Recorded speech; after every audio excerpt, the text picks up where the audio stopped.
O Museu Nacional, uma unidade da Universidade Federal do Rio de Janeiro, UFRJ, é possivelmente a instituição com mais longa tradição da antropologia física no Brasil. Atividades de pesquisa, ensino e curadoria nessa sub-área da antropologia foram iniciadas na instituição na segunda metade do século XIX, prolongando-se até os dias atuais. Fruto dessa longa trajetória, a instituição alberga no presente um dos mais expressivos acervos em antropologia física do país. Inventário Analítico do Arquivo de Antropologia Física do Museu Nacional é o livro do Ciência e Letras de hoje, um programa resultado da parceria entre o Canal Saúde e a editora Fiocruz.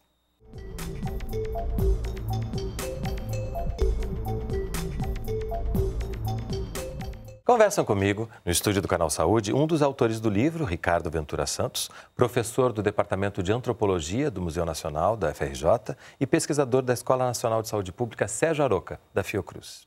E Cláudia Rodrigues Carvalho, arqueóloga, doutora em Saúde Pública e diretora do Museu Nacional. Sejam bem-vindos. Eu queria começar dissecando, se é que essa palavra é apropriada, o título do nosso programa e do nosso livro. Inventário Analítico do Arquivo de Antropologia Física do Museu Nacional. O Museu Nacional é uma unidade da FRJ, importantíssima, belíssima. Antropologia Física. Quando a gente pensa em antropologia, a gente tem uns caminhos de pensamento. Mas quando a palavra física entra, a gente já encrenca um pouco. Antropologia Física seria o quê? Bem, antropologia física é um dos ramos da antropologia no sentido mais global e atualmente é conhecida também como antropologia biológica. E antropologia física, antropologia biológica, é o ramo da antropologia que se interessa por estudar as relações e as trajetórias da evolução biológica da espécie humana na interação com processos sociais e processos culturais. E isso vai ficando mais claro à medida que a gente for falando do acervo do Museu Nacional, né? Onde existe uma série de coleções e que vão trazendo esses... A gente tem alguns itens aqui para mostrar durante o programa, mas eu queria falar desse acervo, né? Da importância que ele tem, da dimensão que ele tem quando a gente pensa na história do Brasil e até do que é feito, do como que esses itens foram usados na história, né? Nesse sentido, o Museu Nacional é essa referência importante que a gente tem. O acervo do museu é um acervo que remonta ao século XIX, né, extremamente diversificado também na área das ciências naturais, da geologia, das ciências da terra, dos objetos, né, construídos pelo homem.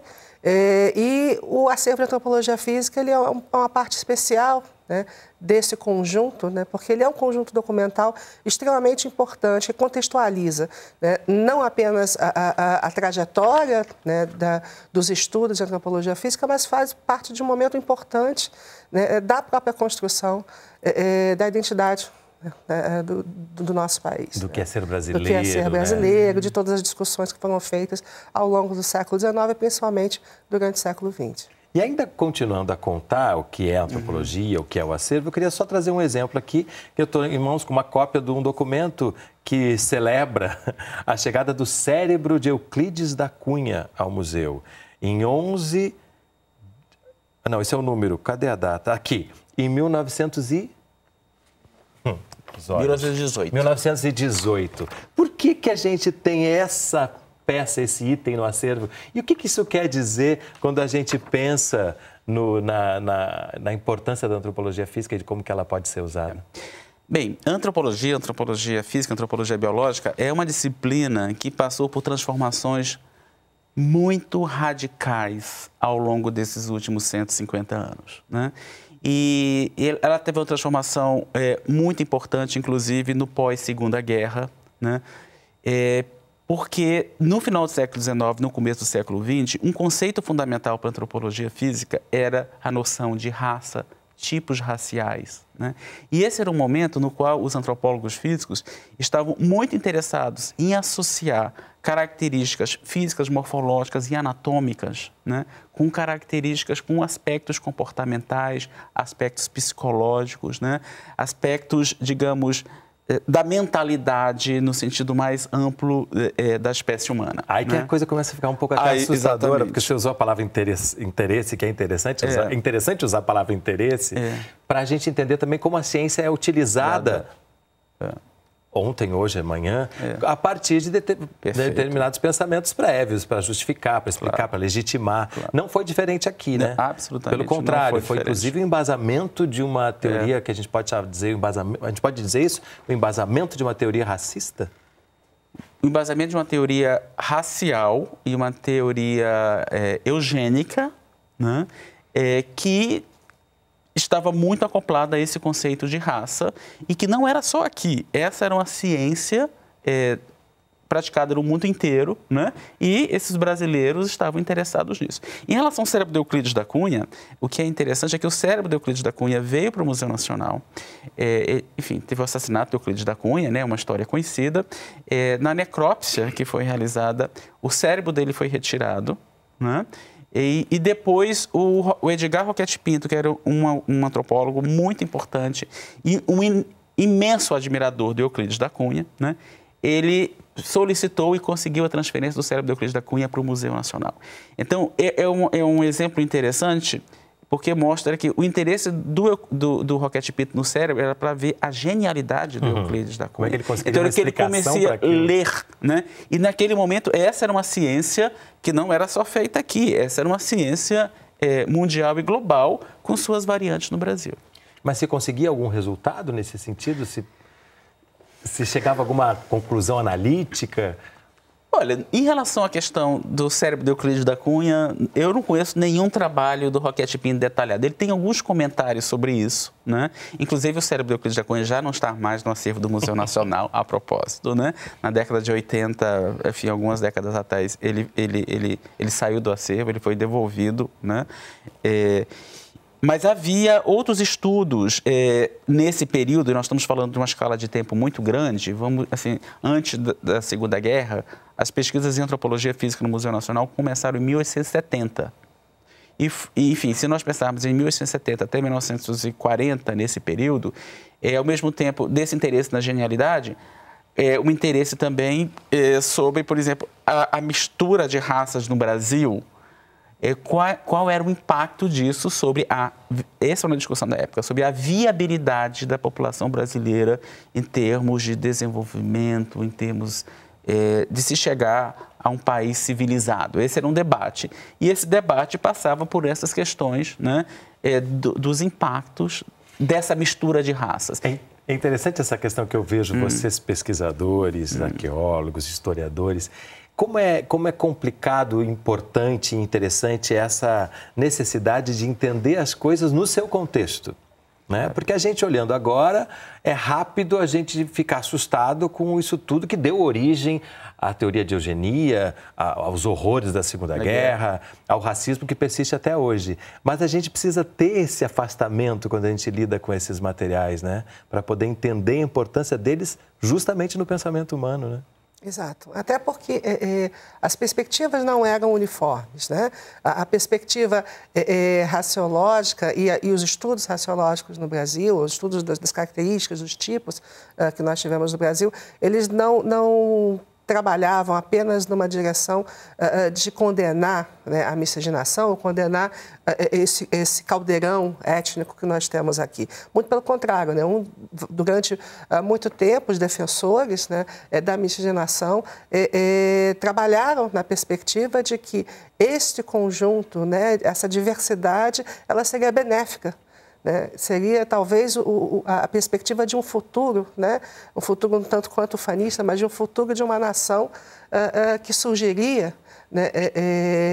A partir exatamente da junção do que eles chamavam os diferentes tipos de raça, da junção das diferentes características. Que bom saber disso, né? Porque o que fica para a gente fica mais essa discussão que levou ao racismo. Claro. Né? Mas é bom entender que há uma pluralidade desde então de pensamentos. Assim, eu acho que tem dois exemplos. Assim, eu acho que o Museu Nacional ele é muito importante para entender essa história, porque se faz uma análise, digamos, mais a longo prazo desse processo, você pode ver, por exemplo, por volta de 1870, 1880, naquele processo de transição da abolição da escravidão no Brasil, uma das grandes discussões era sobre a substituição da mão de obra escrava no Brasil.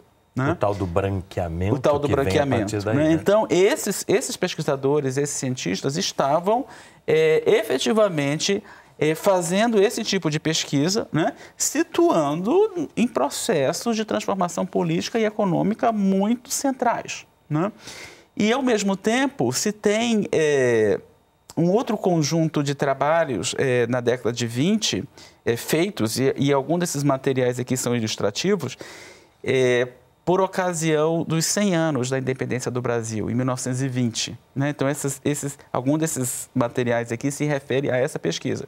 E a pesquisa foi conduzida pelo Roquette Pinto, chamado Tipos Antropológicos do Brasil. E a perspectiva que norteava o Roquette Pinto era um projeto muito nacionalista, né? Era uma ciência envolvida com um grupo fortemente nacionalista, era mostrar que a mestiçagem no Brasil, a miscigenação no Brasil, porque tinha todo um conjunto de teorias na Europa, nos Estados Unidos, dizendo que os mestiços eram degenerados. Essa palavra eram é horrível, tipos que né? apresentaram taras e etc. Então, a pesquisa do Roquette Pinto era utilizando esses mesmos instrumentos de mensuração, escalas de cor de pele, escalas de cor de cabelo, de textura e cor de cabelo, ele mostrando que a miscigenação no Brasil não levava à degeneração. Então, na verdade, ou seja, as técnicas, os instrumentos em si, eles não são racistas. Isso é são perfeito. os usos que são dados a esses instrumentos que podem levar a esse tipo de interpretação. Eu estou mostrando aqui uma escala de cor de pele, a qual você se referiu, né? Porque alemã. Eu estou segurando ela com todo carinho aqui, porque ela é um item valioso, né? Para terminar esse bloco, eu falei agora a palavra valioso e fiquei curioso, né? A gente pode dimensionar isso em termos de valores ou isso fica muito difícil porque a gente está falando de uma coisa que é de outra dimensão, não é dessa dimensão do mercado e do comércio? Como é que a gente pode pensar em termos de valores?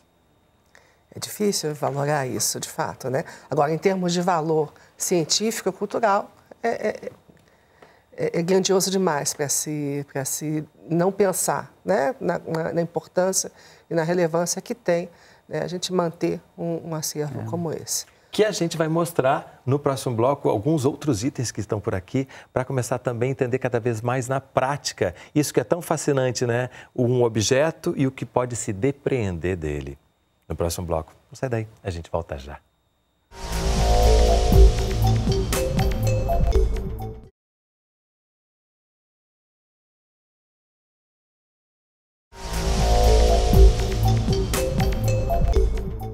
Ciência e Letras está de volta, conversando sobre o livro Inventário Analítico do Arquivo de Antropologia Física do Museu Nacional.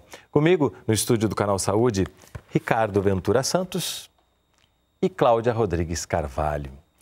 Temos aqui um detalhe de recorte de jornal sobre mortalidade de crianças, segundo o COR no Brasil.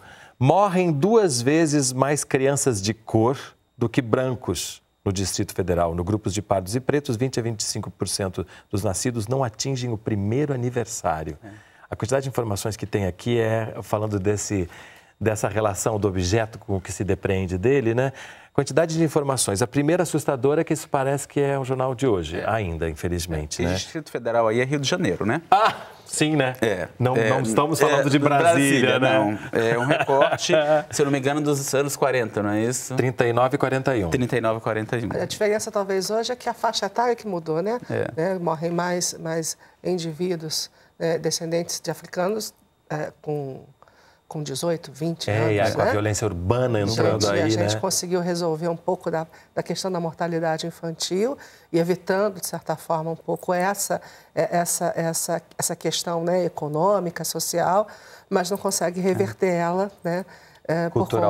Culturalmente, por conta de todo o processo de violência, de segregação que ainda diversos segmentos da sociedade apresentam. E é interessante a gente ter feito esse salto para o presente, né? Porque ele deixa ainda mais clara a importância desse acervo, né? Porque o que está contido neste ontem, né, e que se representa neste hoje ainda, né? Eu vou mostrando aqui e eu queria que vocês continuassem falando. A gente falou no valor, né, que esse acervo tem, e enquanto eu mostro essas 2 fotografias aqui, o que se trata essas 2 fotografias? Bem, essas 2 fotografias é uma pesquisa feita pelo Roquette Pinto, chamado, enfim, a gente se referiu no bloco anterior, Notas sobre os Tipos Antropológicos do Brasil, que foi publicado em 1929, no primeiro Congresso Brasileiro de Eugenia, realizado aqui no Rio de Janeiro. E quando a gente fala de valor, é muito interessante pensando no valor simbólico, né, dessa pesquisa nesse momento, né? Então, por exemplo, um dos comentadores dessa pesquisa foi o Gilberto Freire, na introdução do Casagrande Senzala, na introdução não, no prefácio do Casagrande Senzala, publicado em 1933. Então, o Gilberto Freire se refere a essa pesquisa do Roquete Pinto como foi importante para ele mudar a visão dele e de valorização desse processo de mestiçagem que é tão presente no Casagrande Senzala. Então, esse acervo é histórico, mas é uma história presente, né? É uma história que se desdobrou, é uma história que enfatiza questões ligadas a diferenças raciais, que naquele momento era vista num plano, hoje a gente discute isso no plano, em outro plano, num plano sociopolítico de determinantes, muito mais do que era naquele momento, né? Então tem um valor para a gente recuperar. Esse acervo é, sem dúvida, central para compreender a história da antropologia no Brasil, né? É absolutamente fundamental.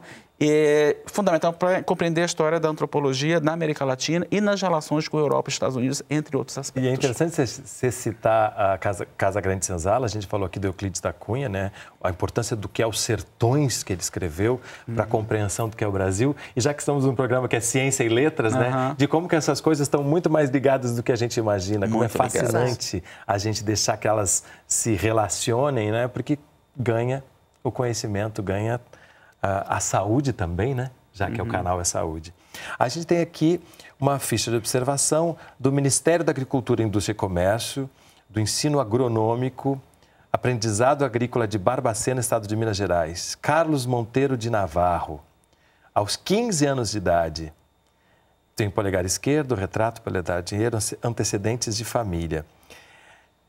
Tem uma outra coisa que eu fico sempre curioso, como é que vocês, pesquisadores, lidam, porque quando eu olho isso aqui, eu fico muito impressionado com o Carlos Monteiro de Navarro, essa pessoa, né? Esse indivíduo que está aqui presente com a gente, né? Que era tão anônimo e, ao mesmo tempo, tão importante quando a gente pensa, né, no que fica de estudo, de pesquisa. O que a gente pode depreender de um documento como esse, por exemplo, que tem pele branca, cabelos crespos, pelos pretos, olhos castanhos, envergadura, peso absoluto, e vai dissecando fisicamente, biologicamente, a gente entende aí a antropologia física, né, do Carlos Monteiro de Navarro?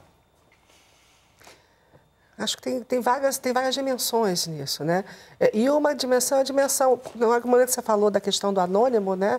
Eu acho que a dimensão do próprio acervo, né, do próprio documento, é também resguardar, né, essa informação, né, essa contribuição para a pesquisa científica no passado e no presente de vários indivíduos, né, que anonimamente estão aqui representados e permitindo que a gente possa refletir sobre aquilo que se fazia no passado.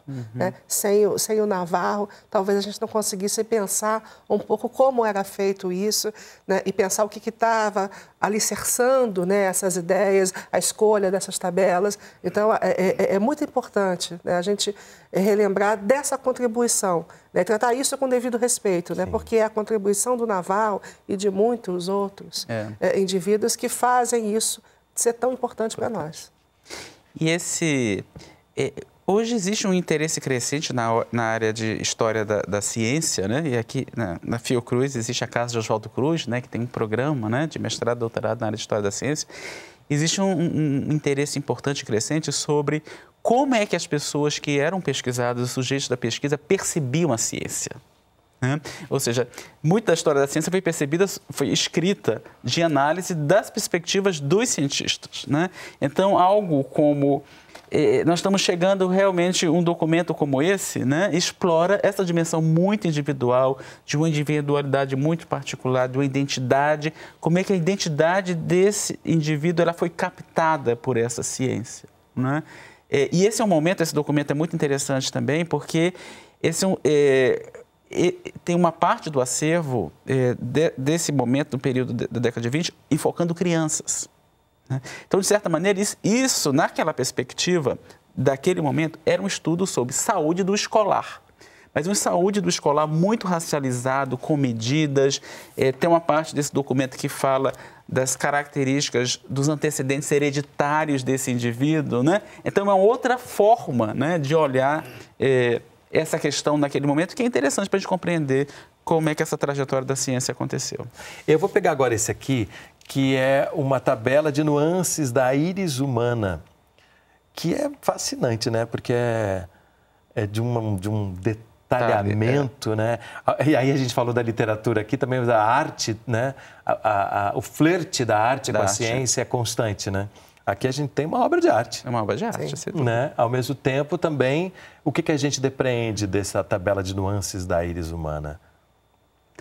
Bem, se a gente fizer uma analogia,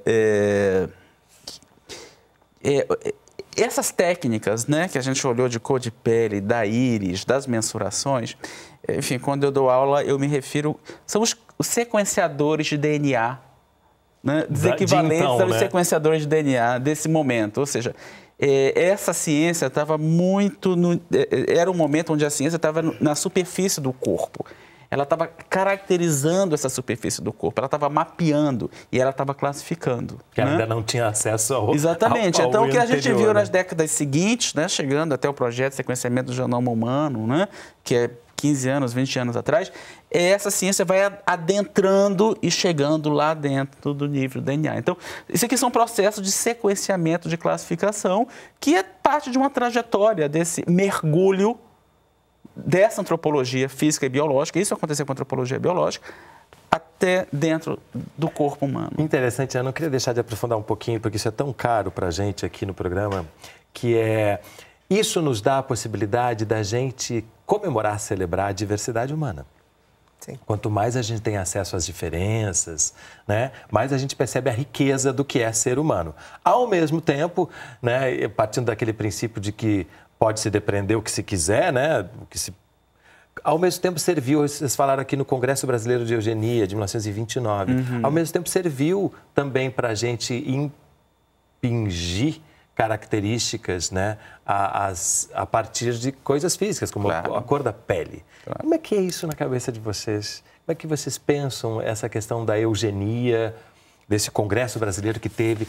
Em outras palavras, dessa ciência que muitas vezes é usada, não só nesse caso, para destruição, para o que há de menos humano, a gente poderia dizer, ou de mais humano também. Sim, bom, acho que também são duas questões, né? Uma é a própria ideia da eugenia em si, que a gente poderia discutir se é válida ou não, mas principalmente o uso que se tem dela. Então, a gente tem essa dimensão dupla de conviver com uma questão, né, que tem um peso, né, com uma contribuição teoricamente científica, mas eu diria pseudocientífica nesse caso, né, para reforçar um discurso extremamente racista, né, e uma análise que procurava de fato tentar entender, né, a diversidade humana a partir de um contexto, né, social e científico muito específico, que são coisas diferentes. E eu acho que aí você dá conta do que eu estava tentando entender do humano, né? Porque o humano é feito disso tudo. Isso tudo. Né? Então, a ciência reflete todas essas capacidades que a gente tem de construção, de destruição, de ódio, de amor e das nuances entre isso tudo, né? É interessante lembrar que com o fim da Segunda Guerra, né, com o nazismo, né, houve uma preocupação muito grande por parte da Unesco e de organizações internacionais, inclusive as declarações sobre raça da Unesco.